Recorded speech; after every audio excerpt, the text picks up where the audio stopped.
Welcome everybody to SMPTE Hollywood's cybersecurity meeting. We are thrilled to have everybody. I'm going to introduce our moderator, Juan Reyes of Convergent Risks, but I also just want to make one other note. I don't know if it's on the credit roll. It should be on the credit roll, but SMPTE is offering a 15% discount for memberships. If you need to renew or sign up, we would love to have you as a member. Power in numbers, and this helps us have these meetings. So without any further ado, I give you Juan Reyes, and I hope you all have a wonderful meeting. Juan, unmute yourself, Juan. First things first, of course. Hello, everyone, and welcome to our SMPTE Cybersecurity in a Post-Pandemic World. We've got a great event today and some great panelists, and I'd like to start off first by introducing Mark Zorn from Marvel Studios, who's going to kick us off with a little keynote. Hey there. So as Juan just said, my name is Mark Zorn. I'm with Marvel Studios. I'm the head of content protection. So I'm the cybersecurity geek for Marvel Studios. I'm going to just say a few minutes of what they want to call a keynote speech, but I want to keep it short so that we can have our discussion. And that said, the rules of the game have changed. In 2 years' time, productions have gone from linear workflows, from the development, pre-production, production, post, and delivery, to highly branched and even bidirectional pipelines for moving the content around.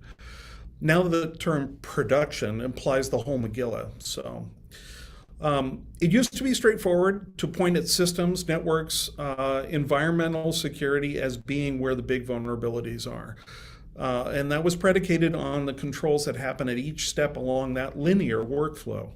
But now, obviously, it's different. For example, we take a concept drawing and we'll send it to Previs or even directly to VFX and create digital assets or virtual environments, and those are often used through the rest of production. So now even concept art is considered content, and we should be controlling it. So basically any piece along that whole set of pipelines can be considered content. Let's talk about principal photography. For some reason, we're now limiting the number of people on the set, for some reason. We've cut up the set into zones, and we don't cross the streams. So now we're extending what we call the set with lots of virtual feeds. We don't really talk about rushes anymore, at least not since film and DI. We barely still talk about dailies now. Now we're using the term immediates to refer to collaboration that we're having in real time. We started to pipe a feed from the data card or the camera directly to editorial or color, which is often done remotely. Even the idea of a video village that we've come to know and love is becoming obsolete. Quite literally yesterday, I walked around a set and there were multiple stations with live feeds sprinkled around. A DIT had one in one area, a sound person in their own area, PAs and coordinators in another, cast and extras that were near set, waiting in the wings, had theirs. And in fact, there was a Zoom call and a remote editor in yet another station that had a feed. So we're delivering content constantly in real time from the set. And for people like me, the security geek, it's a nightmare scenario because I want to keep things secure. I want to make sure that the people that don't need a clean feed are getting a watermarked feed and that sort of thing. But try and tell that to people in editorial or color that they're going to get a watermarked feed. It doesn't go over very well, I can tell you. The bottom line is that production data and content has been shared in a lot of new ways in the past 2 years for some reason. We can't anticipate all the places that data and content will be used. So let's also talk about let's talk about the different vendors that we talk to all the time. We're contracting various aspects of production to companies spread to the four winds. They can be in any country or any time zone, and we won't be able to rely on facility or infrastructure security to be the primary way to control the security in these vendor environments. This is especially true as it applies to new workflows and the new kind of vendors that are now participating because they're doing things remotely. We have different types of workflows that we didn't outsource before that we're now able to outsource because of the remote technologies. But honestly, again, as a security person, we're already in crisis. With the changes to things like the TPN, individual studios are going back to doing their own security assessments. And frankly, vendor security based on facilities and the infrastructure is not going to be sustainable, not for much longer anyway. So the data must be protected wherever it exists. If it's, in your own data center, that's great. But if it's out on the cloud somewhere, or if it's at a vendor or something like that, we need to be able to make sure that it is encrypted before we transfer it and not while it's being transferred. We encrypt it, we give it, we build in the authorization and the encryption that needs to be there at every step. And honestly, that's going to be the vision of the future, where we can pass data freely without regard to the infrastructure and the environmental security. So we're really shifting that whole set of workflows and that whole focus of where the security is going to be. But we're going to start today's discussion around the current challenges. Where are we in this kind of intermediate step between doing things in the traditional linear way based at the studio versus highly collaborative and out in the cloud or out with lots of different folks. And we're going to try and map some of those requirements just as they boil out with the questions and the conversation that we're going to have today. So that's basically what I have to say to kind of frame the conversation. You can call it a keynote if you'd like, but now I think I'll pass it back to Juan and let's get the panel started. Hey, Mark, thank you so much for that introduction. Next, I'd like to introduce Rick Soto from Pixelogic, the SVP of Global IT and Security. Hey, everybody. Our next panelist is Spencer Stevens from Movie Labs. He's the SVP of Production Technology and Security. Hi. Well, I have to apologize. I can't turn my video on. I had a broadband outage and I'm using an unstable 4G connection, but hello. Well, thank you for inviting me. Gotta love technology, right? Yeah. And last but not least, I'd like to introduce Brett Suding, an independent DIT. Hi there. Yeah, my name is Brett. I work here in Los Angeles as a digital imaging technician on commercials, and then also some long form as far as movies and television. Excellent. And I'd also like to apologize on behalf of Joanne Kim. Unfortunately, she was not able to join us at the last minute, but we're all sure she's here with us in spirit. And so, Mark, you brought up a great point on talking about content and how quickly the content moves through from production to the different phases. We've got all this remote collaboration going on. Trying to get it from the camera through the process as quickly as possible. And Brett, I know that's something you deal with on a regular basis, as getting that content from the camera to wherever it needs to go, keeping it secure, maintaining quality. What can you tell us about that process and what you're doing to keep that content secure, maintain the quality, maintain security, some of the challenges and maybe some of the horror stories you've come across, throughout your career and process there. Yeah, so first of all, you got to take every project individually. So there's a difference between working on a commercial that's only 2 days long and then a feature or a Marvel show, that kind of thing. Each different scenario requires a different level of security that I've seen. So in the simplest format, a commercial, I'm literally taking the data from the camera and offloading it onto drives and then handing that off to editorial. And it's just literally one hand, next hand, next hand. So it doesn't go anywhere other than just the hard drive.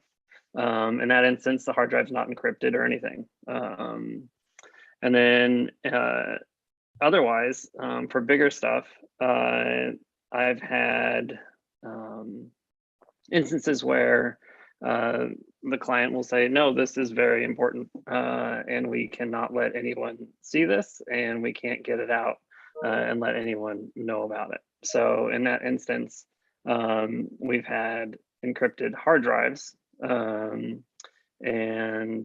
we just have to make sure that the data flow can actually handle what we need.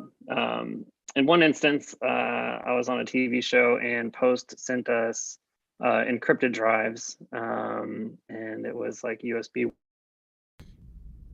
1 and I had big camera files that I got to offload and it just wasn't going to work. This was about 6-7 years ago. So that I basically said, no, like, we can't do this. And they're like, why not? And they said, well, I'd be staying there for another 10 hours after wrap every night. And that production doesn't like that. And so then we didn't do it. We didn't use their secure drives and we had to go with just regular Mac format drives.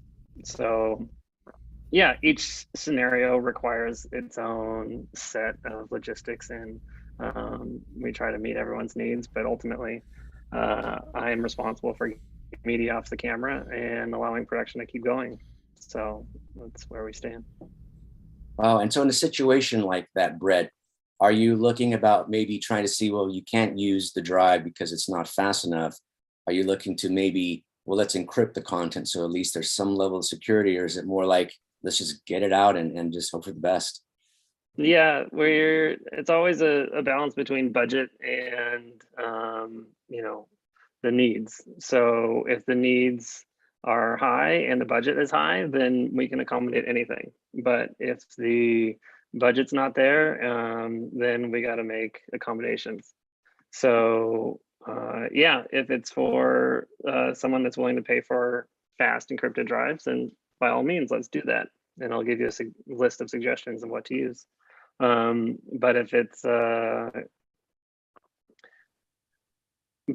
commercial and they say, hey, we got $1,000 for drives and this is what we got. So I say, okay, here's what you get. So Mark, let me put the question back over to you as a content owner. When you run into a situation where, some of your IP is being worked on and just to get the job done, get things processed, things like this are happening, they're slipping through the cracks. So it's like, we just got to finish it. So look the other way where we're using unencrypted drives or not encrypting the content. How do you guys feel? How do you guys handle that? Well, as a content owner, and I can't really speak for my studio because I've been told I'm not supposed to. But generally, as just somebody who's in charge of security for a production, a lot of times I'm called in at a moment's notice to kind of make a judgment call about, hey, is it better to get the content where it needs to go, or do we go through all of the security steps, and is the risk low enough that we can just ship it, or do we require someone like Brett to stay extra 10 hours and pay them double overtime to make sure that everything stays secure? And a lot of times, you mentioned the possible horror stories. Well, we've had enough of them that I tend to default to doing things securely. And every studio has to kind of make the decision for what's acceptable risk versus the consequences for losing or leaking whatever their content is.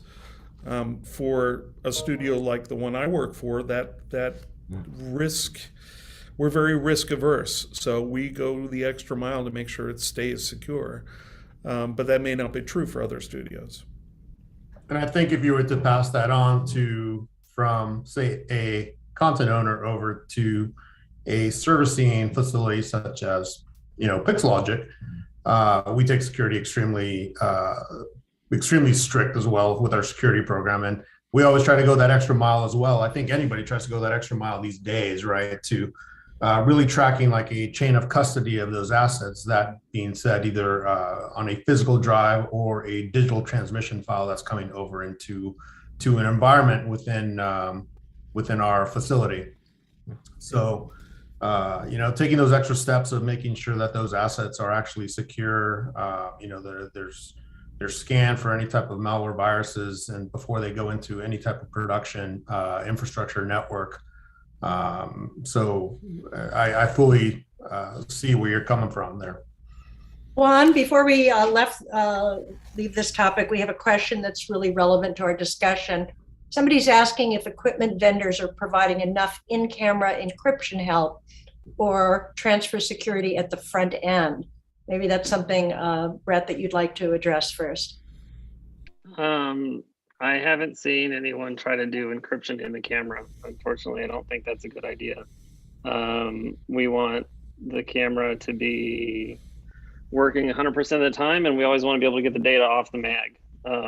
And if for some reason someone doesn't have password or the camera glitches and you can't actually get that media off the mag, that's a big deal. And usually that's more important because there's an actor involved or whatever, or the performance was more important than that encryption. And encryption needs to happen after the fact, after you get the media and those assets off the camera, because usually you cannot replicate that or do it again. So it's literally someone would have to break into set and steal that mag to get that data.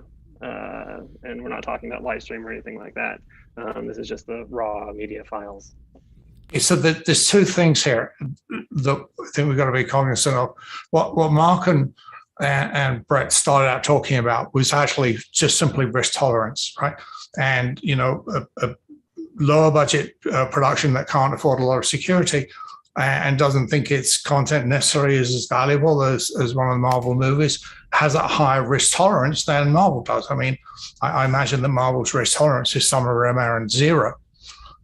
So that's the starting place there, is it's got to start with risk tolerance, and then you scale the security appropriately. But the other part of it is just going back to that camera question. What we've got to be careful at this point is that workflows in the cloud are getting increasingly complex and very different to what they've been. And once you move a workflow outside of the perimeter, the security perimeter of a facility, then a lot changes, and that perimeter is extraordinarily difficult, if not impossible, to extend. And if we look at point solutions like encrypting data in the camera, we're actually, in my mind, getting distracted from the bigger picture, which is how do we solve the overall security problem in this new world? Whether or not it's encryption in the camera or whether or not it's encryption on Brett's DIP workstation is kind of actually largely irrelevant.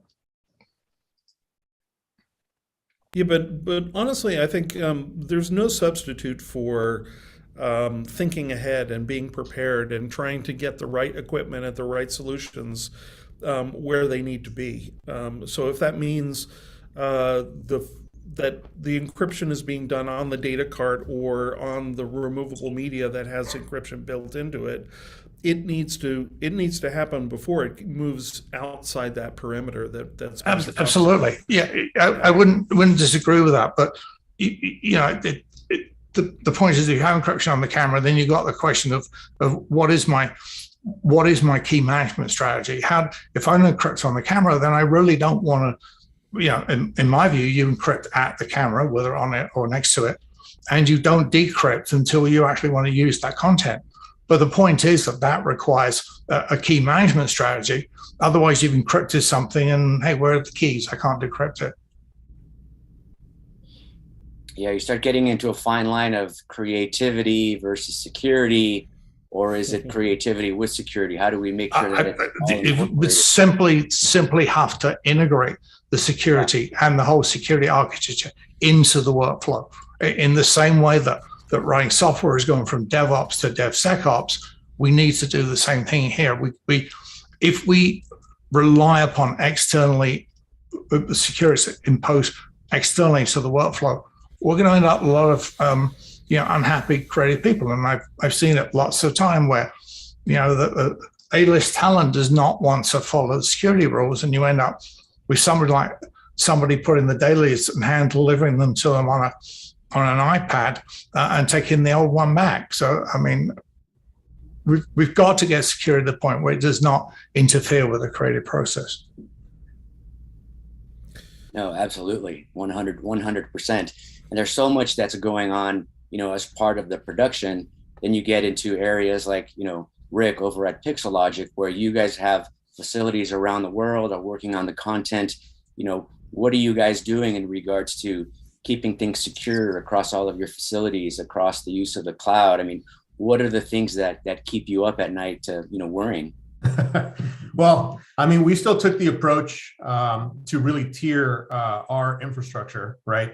Even being within, a hybrid role of, employees working from home and employees still being on-prem. So anything that became like a tier 0, tier 1 type of workflow still continued within a facility environment.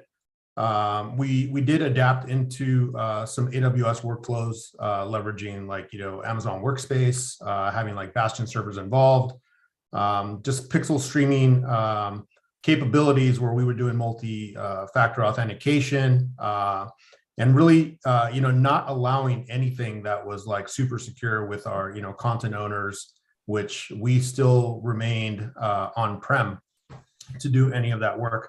We still, of course, have the segregation of our infrastructure and our networks from like, anything that would be transmission of content coming in, content going out, would remain within like a DMZ environment, as well as, having your day-to-day corporate network and your production network where anything, high security titles would continue to be done. And of course, the watermarking of assets that get completed, proxy files, et cetera. So that's really the approach that, we've continued to work with. I know there's a lot of change happening within our industry in regards to what's acceptable these days versus what was acceptable, right? I feel like, during our whole COVID pandemic, there's been quite a bit of loosening of those security protocols. We continue to keep it, as tight as possible, but in order to adapt and service, I mean, a lot of changes have been made, which have been very, very interesting. So, yeah. Yeah, and of course, Mark, looks like you've got a comment there. Well, yeah, and I just wanted to say that that's one of the things that I'm trying to take as much of an active role as I can, and really push back on all the software manufacturers and all of the people that are participating in this whole conversation, to build in this security so that, as Spencer said, that it's woven through it, rather than trying to convince people to learn the security technology. It's really got to be kind of built in and baked in a way that it's just part of what they're doing. That way they don't have to think about the security and how it works and how to integrate it. So yeah, I think that's going to be the key. Is we have to make it easy enough to use that they don't have to think about the security, like you would, the keys to your car. You have the security built into the car, but you don't buy the car because of the security. Yeah, there's been a lot of emphasis, obviously, in cloud security, keeping your content secure in the cloud. Last week at the HPA, Richard Berger made a comment, what are we doing about security in the cloud workflows? Yes, the content is secure, but are the workflows secure? Does anybody have a comment about that? Worrying about the workflow, worrying about the different tools, worrying about what is it that actually has access to all of our content in the cloud? So, I mean, I think there's a couple of things about this. Movie Labs published a while ago a set of recommended practices for companies that are using a hybrid cloud model. And what we mean by that is they're using cloud, but everybody on it is an employee or maybe a few contractors. And that really, in doing that, and we did that, as part of the fact that TPN has changed a lot. In writing that, what we realized was that actually one of the biggest problems with assessment is that everybody's doing security differently. So you can only assess it against these end controls. But if you believe, like I do, that compliance is not security, you really want people to all be using the same model, the same architecture to do security. So you can actually compare what they're doing at a much deeper depth, not just the level of controls. But the second part of this is when we expand the workflows and we start getting people from different organizations, in production, there's a lot of subcontractors. At that point, that's when we believe there needs to be a different approach to security. And our approach we've got, which is the Common Security Architecture for Production, we published the actual specification for that about a year ago. But the point is, what it's also doing, probably coincidentally, actually, is it's following what's now become a gathering trend to go to zero trust architectures, because people are realizing that the security perimeter is failing even within the premises. But more importantly, when you go into the cloud, it's failing. And if you want to know why I think it's failing, is that if you're using perimeter security, you should or hopefully do put a lot of logging and analytics in there to look for intruders.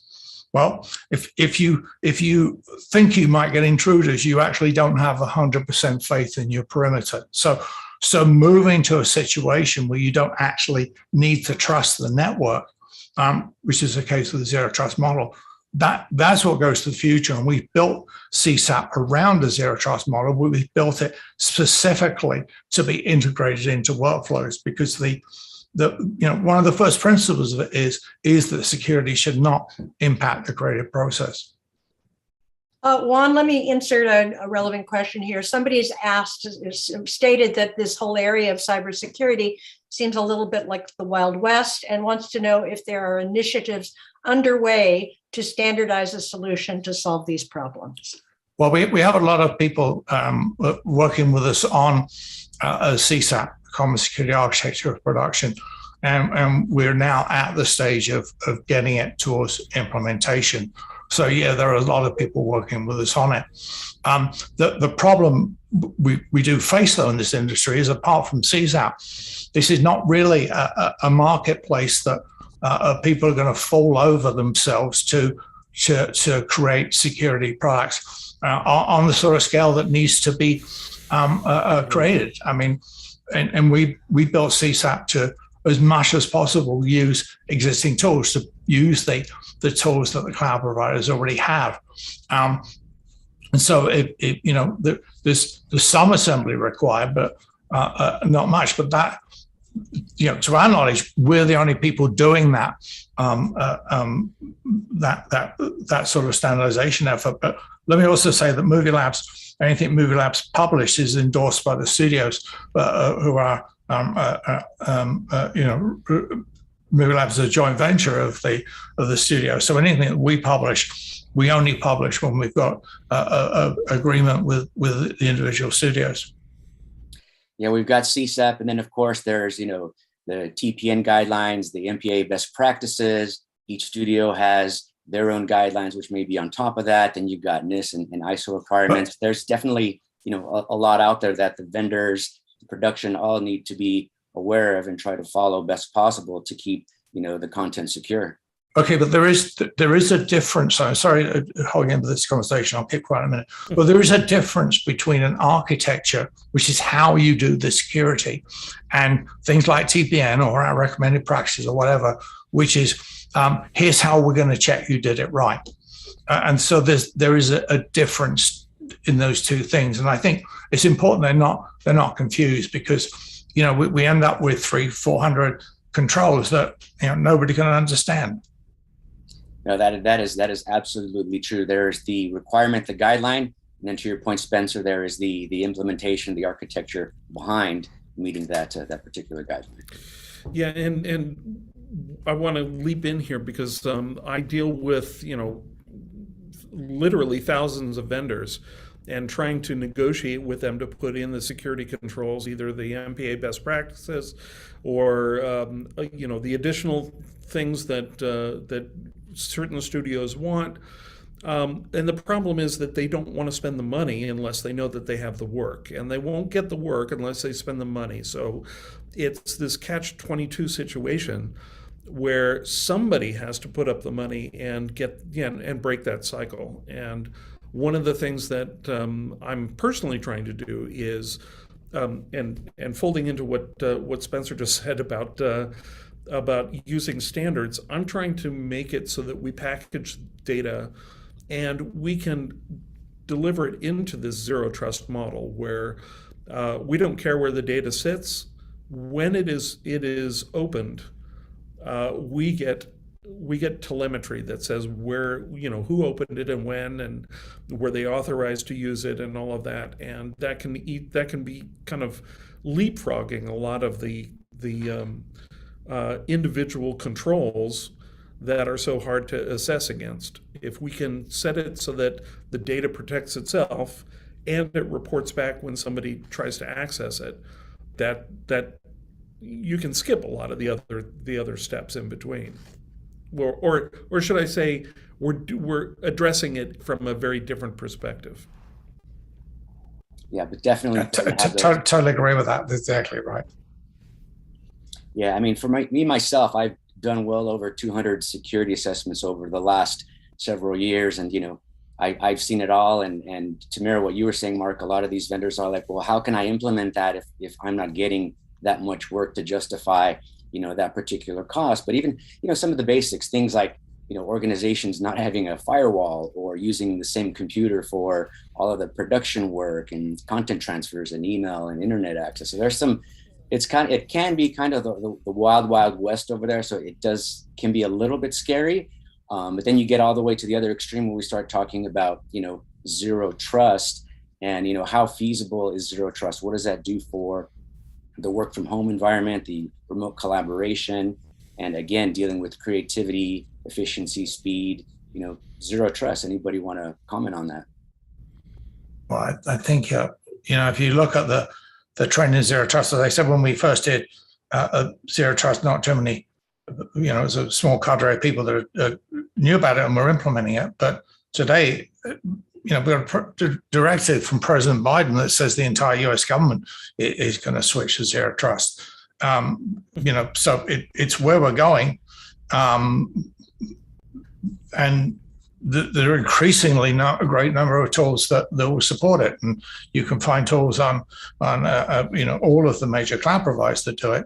And the zero trust model we've got is very much, it turns out, aligned with what Google did on their internal network. They have their internal security, not have it in the products, but separately on their internal security, they have something called BeyondCorp, which was a zero trust architecture they implemented well over 10 years ago. And it works very well for them. It's a big organization. They run quite nicely. They don't have, at least as far as we can see, visible security problems. So, zero trust is clearly feasible. What you have to do, though, is to shift your mindset to the fact that everything has to be authenticated and everything has to be authorized to do something. And there's no assumption. It's denied by default. And when you get that, and you start looking at, well, am I going to authenticate this person? What does that mean? That's where zero trust comes in. And it starts with that shift in mindset. And with that, Rick, there's a question to you. With all of the work from home implementations you have with your staff around the world, do you feel you need to get to the point of even having pre-configured and remote managed firewalls and switches to ensure security and trust, or are there other ways you guys can still implement a high level of security there, taking zero trust into account? No, we do. I mean, the whole zero trust implementation, that's a work in progress. So we still kind of have the same, protocols in place where we have, multi-factor authentication. I mean, most of the infrastructure that we have with our remote workers, it's all company owned. So we have our own security endpoint protection on it. We have our own set of security guidelines within that infrastructure to allow any type of user to jump into, like, say, the production infrastructure. That being said, it is over a remote desktop type of scenario. It's not anything where we allow direct access into a production network. So having that in place, I mean, we do work with various, localization freelancers, who we actually have sets of guidelines where they need to meet the criteria on their gear before they are allowed to work on any type of title or work on the behalf of our organization. Great, thanks, Rick. And then to you, Brett, you being, on set, and now with, again, the work from home and remote collaborators and a lot of people having to have these, witness cams or being able to see what's going on remotely, what are you seeing around security, or what are you seeing that's maybe of concern since you're, right there on set? Yeah, so immediately, it's just the camera and then the wireless transmitters to the first ACs pulling focus, myself who gets the image and colors it. And most of those wireless transmitters are pre-paired, so you can't actually break into them. There's a couple out there that are open, which we don't like to use. And then beyond that, it's streaming. So on a Apple show that I did last year during full COVID, I got quarantined, as well as the DP and the gaffer, because we were in close contact with someone that got it. So we had to set up a streaming line into our houses so that we could see what was going on while we were quarantined. And we ended up using a company called Remote Village, who was helpful in setting up a fully encrypted line from camera to essentially our web browser. And it was nice because they encrypted it every step of the way. And they even had something that is called audio watermarking, which I wasn't even aware of, in which you can essentially have a low-level audio track that's not, you can't hear, but it would allow you to watermark it if someone were to get it out. And then as well, every time someone logs on, you essentially give them a token so that they can access the website, and it then decrypts on your side. And that was nice to have. I just got to do whatever to get it done, right? Yeah, and so I mean that was one of the things where, like, okay, hey, we now have these 3 people that control the look of the show, and they need to be at home now. How are we going to continue production and still continue the look? And we each had ourselves replaced with another one of our roles, but we were still able to have a handle on what was happening. And so Remote Village was allowed us to do that, and production was willing to pay for it. So like we had a cellular bonded network wherever we were, and then encryption from the camera streamed to the encoder, and then it was live streamed to us. And so, Mark, when you hear of a production happening, and then all of a sudden you've got this fire drill where things have to change, and other vendors got to be brought in, some type of implementation like this, what is your concern? Is there like a risk assessment that needs to happen, or what do you go through as part of that process to still have the production continue and get done on time? Well, as I said before, there's kind of no substitute for having thought ahead and pre-vetting alternatives to the way you're currently doing it. So if you have some remote software that you've discovered that there's a security hole or it's not performing or that sort of thing, we need to have an alternate in our back pocket and say, okay, solution A is not working or has a problem or we lost the keys or something. We have to have something ready to go that can displace it. And it's very similar to doing business continuity analysis, where you're really kind of deciding you have redundant links and you have redundant or failover solutions and that sort of thing. So from my perspective, if I don't already have an alternative ready to go, I have to kind of do some quick research and figure out, well, okay, if the production only has their favorite toy available or their favorite software available, is that going to do the job and still maintain the security? So I have to do, I'm frequently called quite literally in the middle of the night because we have productions all over the world, and I have a production that says, hey, this software isn't working. Can I use this other thing that we've been using for the last, N number of years on our previous jobs, and we know it works and it has the right performance. I have to kind of do a quick security assessment and say, yeah, it's okay to use it, or no, it's not okay to use it. And if you could put all the media on an encrypted hard drive, and then we'll courier it to the Daly's house or whatever. So I have to make a lot of those decisions on the fly.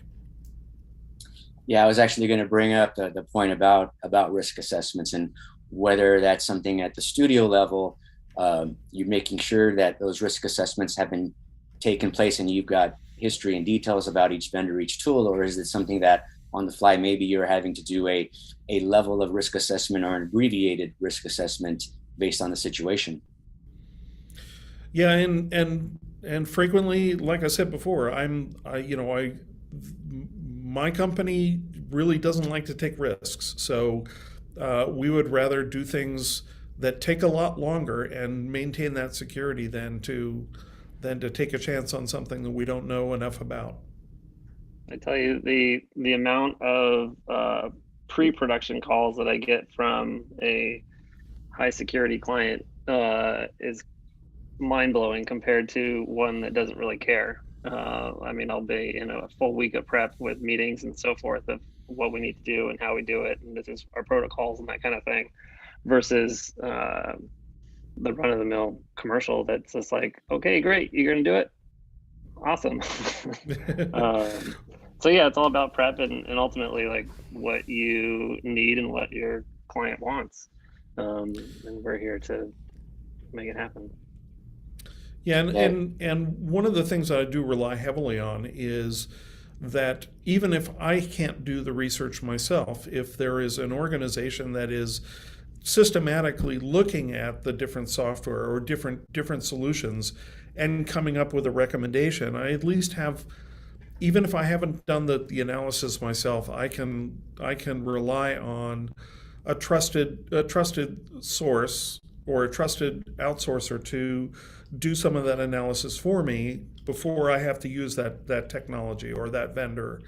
And in fact, I've worked directly with one in many cases, and he's a great resource for me. So there's no, that helps me directly. And I think over time, and as we all have worked together in the past, I think over time, as we all start understanding what our security program is like, or what is being followed, we continue to build that partnership, not only within the vendor side, but actually the content owner community as well. And as you continue to add, more stringent, requirements or controls, like I said earlier, it's been rather interesting with, the whole COVID environment as to some of those controls and protocols, how they were loosened up, and now, where things are changing, things seem to be getting tightened back up. And, with more employees requesting to work from home and how, those workloads are actually going to adapt going forward. There's still, to me, I mean, even though we still have those clear guidelines, there's still so much change and adaptation that continues to happen that, it's rather interesting to see how this shapes out here in the next, few months, to be honest with you. Yeah, no, and it's been good. Mark and Rick, I worked with both of you around a variety of different types of security assessments and tons and tons of vendors. And at the end of the day, when I'm working with them as an assessor, it's really about helping them to be more compliant, to follow the guidelines, helping them to prepare better so that they can prevent any situation that can happen, and talk to them about being proactive in their security so that they don't have to be reactive to an event. And at the end of the day, they all appreciate that, because they all want to be as secure as possible as well. Nobody wants a breach, and the more secure they are, the more content, the more work they can get from the studios and various entities in our ecosystem. And that actually I wanted to address a comment that Spencer said earlier, which is that compliance is not security. It is a level of security. It may not be complete enough, but it does give you at least a baseline to work from. And sometimes you kind of have to read between the lines on the way that a vendor reacts to an assessment. And if they are, if they're willing to put in some of these things, or willing to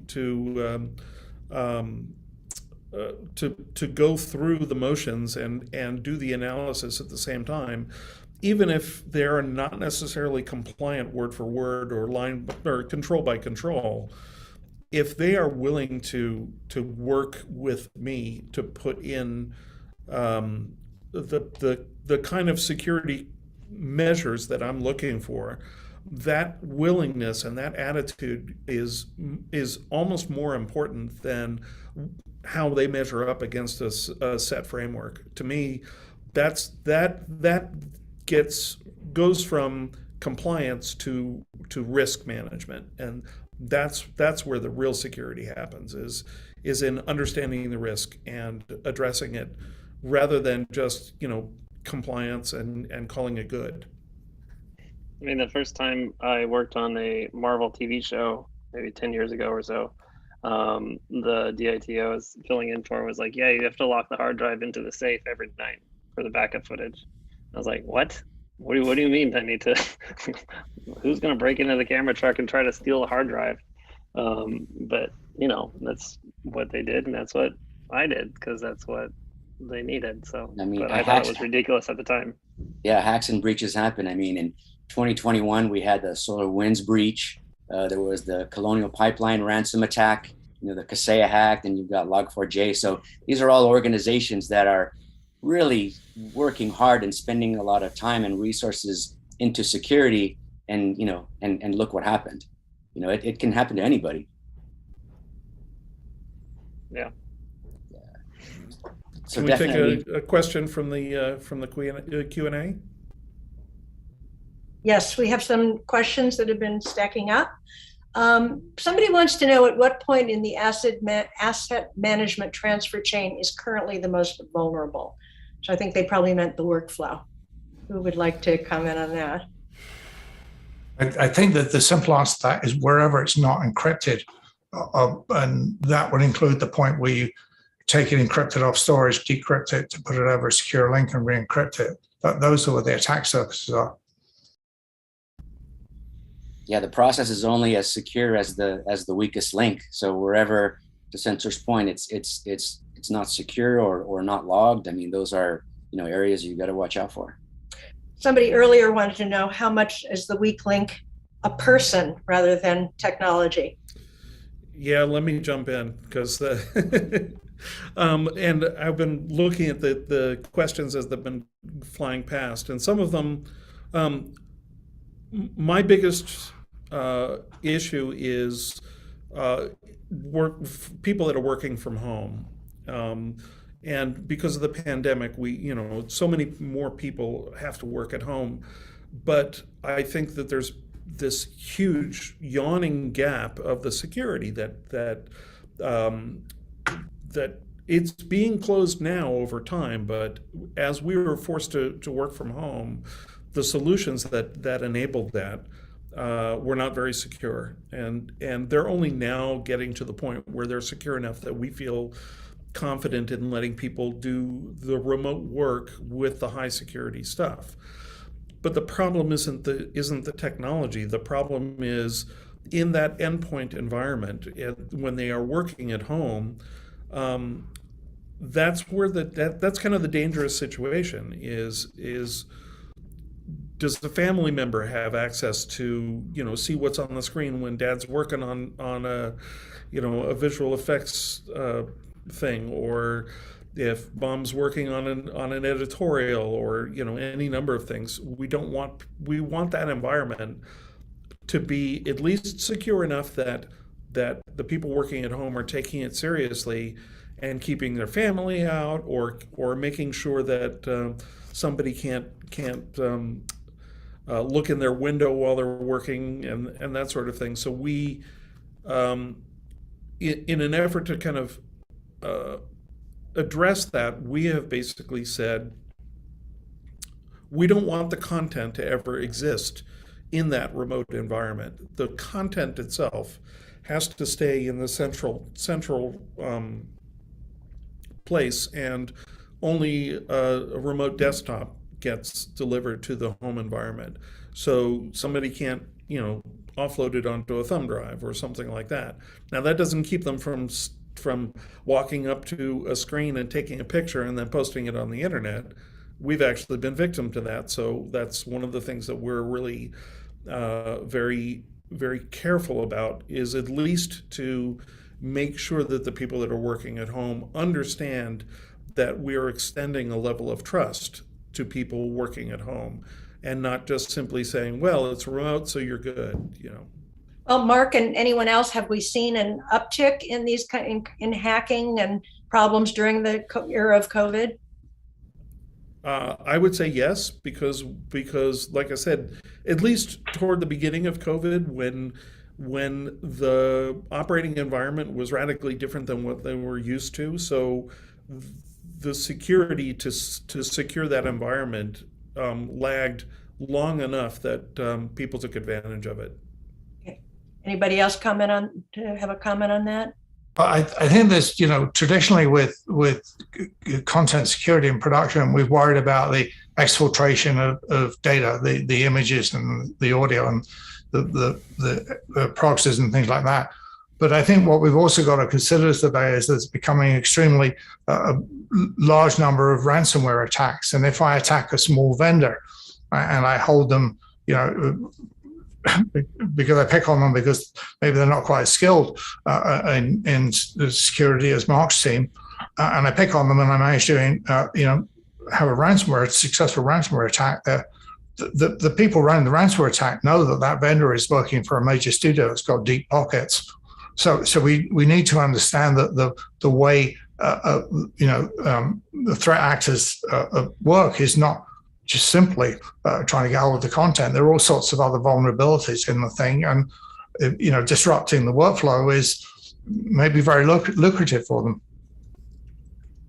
Okay, Juan, is this a good time to ask a couple more questions? Absolutely. All right. Somebody's asked whether anyone can comment on the NVIDIA hack, whether it has prompted them to think of new variables or impacted virtual production shoots or other media creation right now.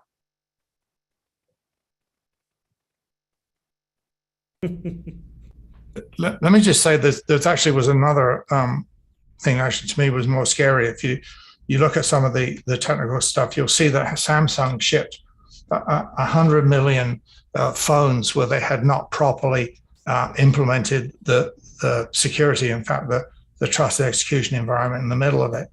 And I think, we've become so dependent on these bits of hardware where we sometimes don't realize they pose a pretty significant attack vector.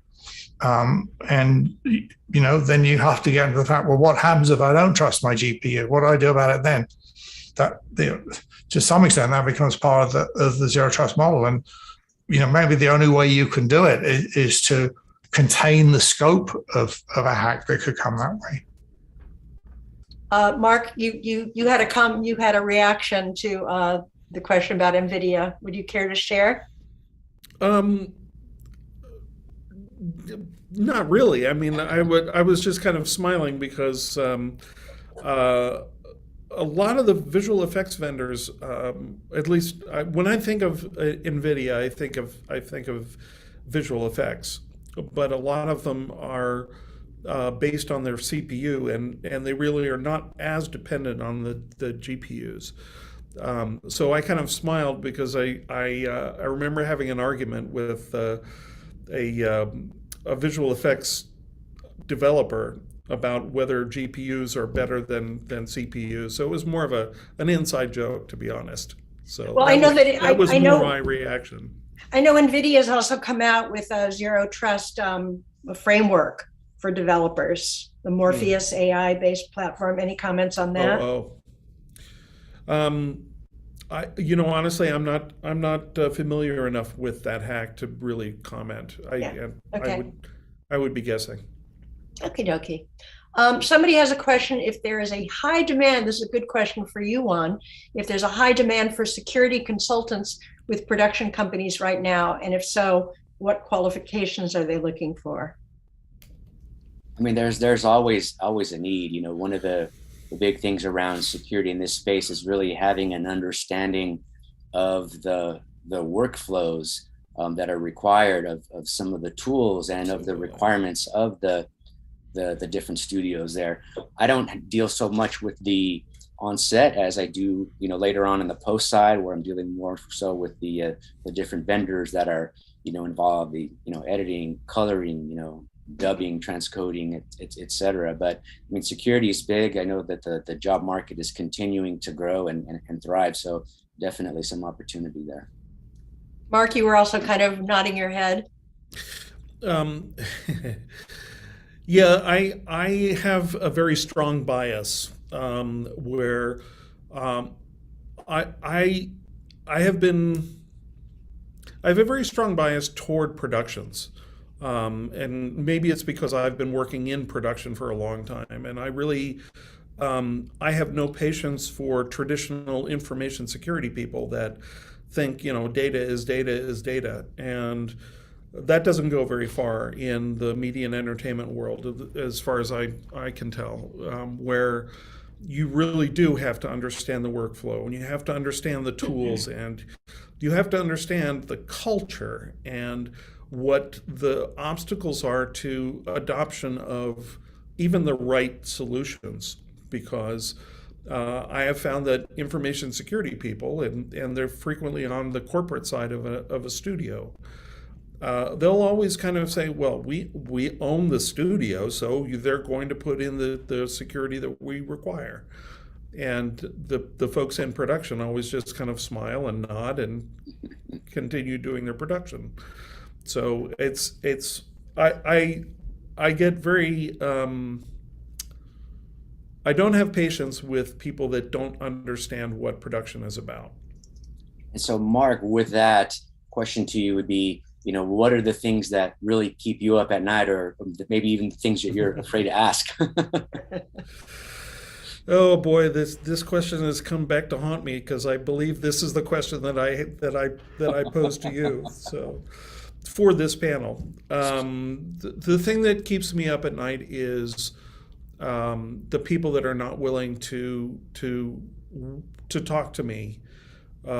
Because they see me as security, so they see me as somehow an adversary or somebody that's going to get them in trouble, and that's totally opposite to the way I approach security. And my biggest gains are when I can understand the person's or the production group's requirements, and they build trust, and they will ask me to help them find a solution. So the thing that keeps me up at night is who's not talking to me, who is not having the conversation, even if it's just to check to see, where do we have problems, and is this something I need to worry about, and that sort of thing. And I think I'm very lucky at the moment because I'm working in an environment where I have been building up those relationships, and I'm doing pretty well now, or at least it feels like I'm doing pretty well. But what keeps me up at night are the other folks that don't want to talk to me. And Brett, with you being, on set, I'll pose the same questions over to you. What keeps you up at night, and what are you afraid to ask? What keeps me up at night?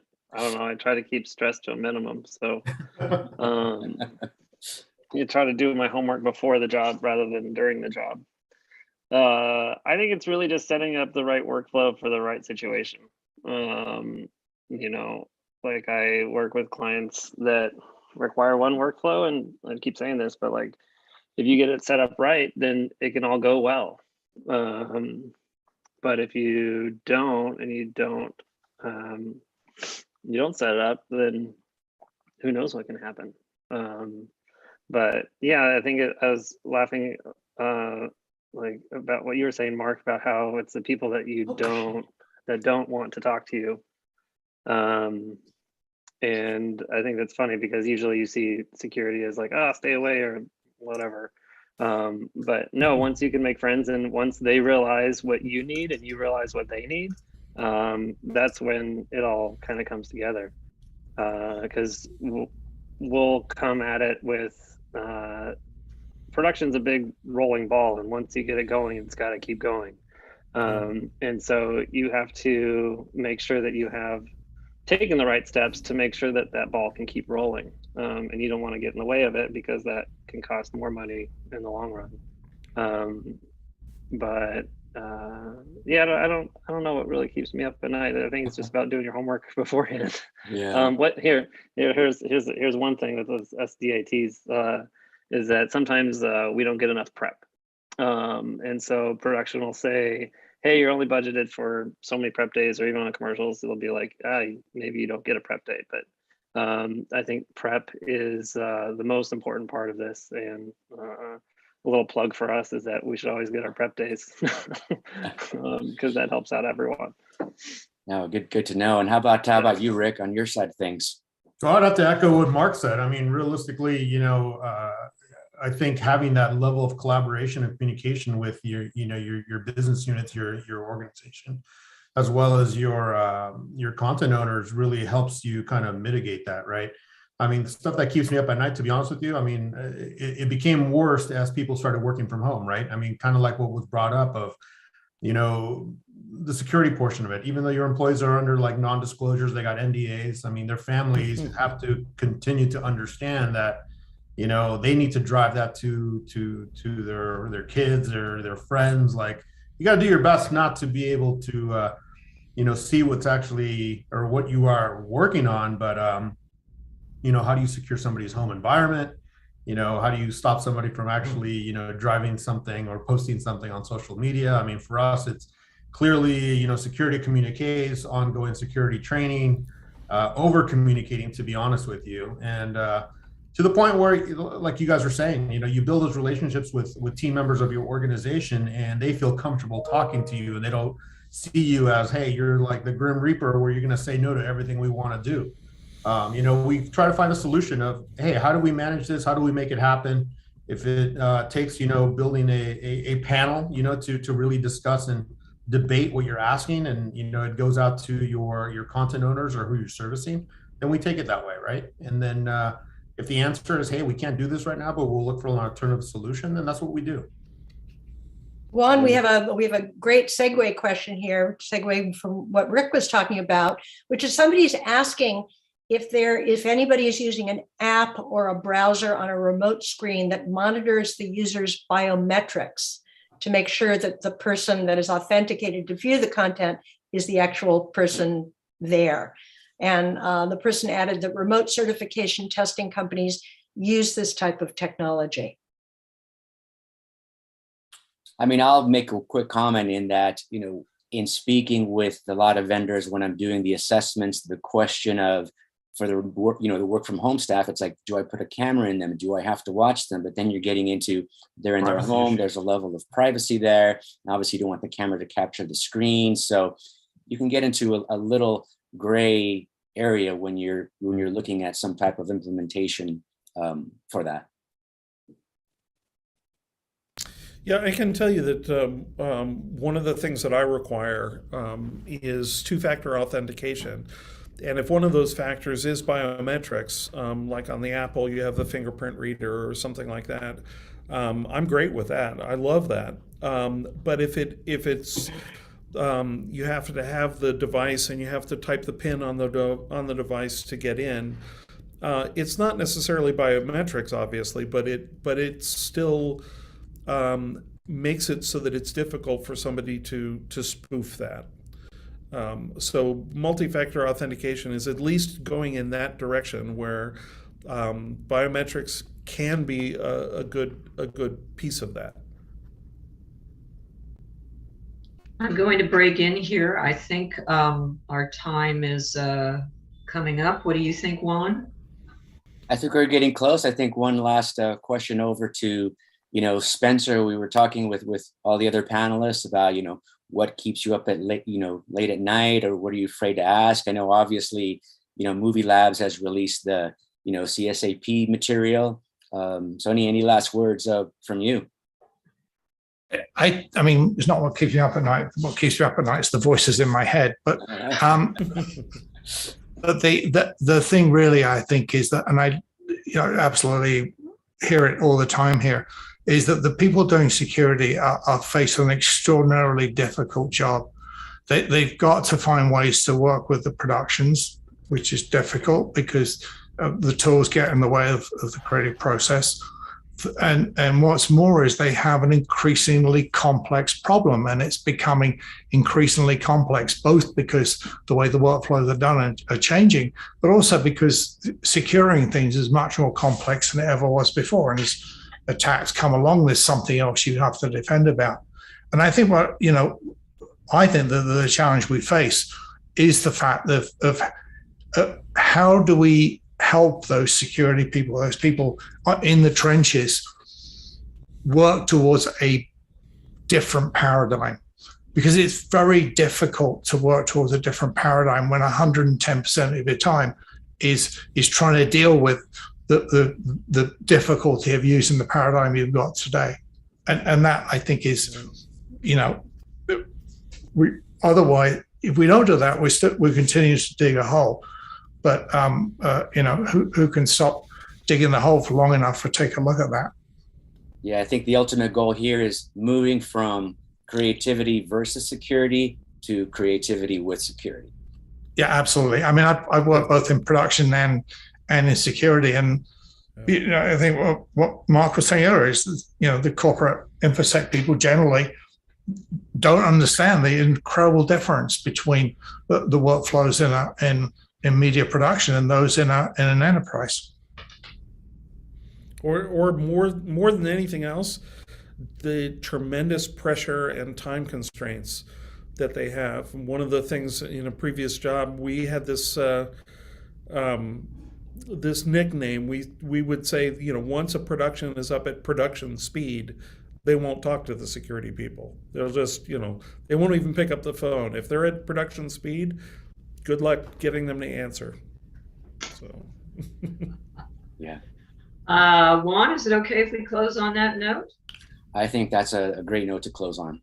I think so too. Juan, Mark, Brett, Rick, Spencer, really phenomenal. I know this took us a while to get this meeting on, just for logistical sakes, but this was well worth it. And I cannot thank you all enough for joining us. So sorry about Joanne Kim.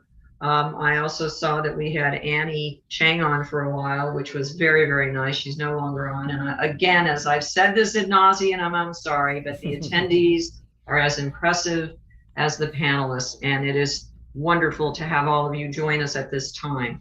Again, if you are lapsed in your SMPTE membership, we have a 15% off offer on membership. We'd love to have you all join.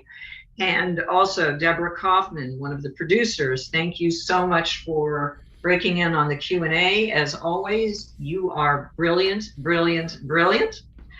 Spencer, I'm so sorry we weren't able to see you live, but great picture, great picture. So with all that, I believe our next meeting is going to be on IMF Explained, and we'll give you more of that as it arises. This meeting will be edited and it will be available to listen to on SMPTE Hollywood's website as well as YouTube.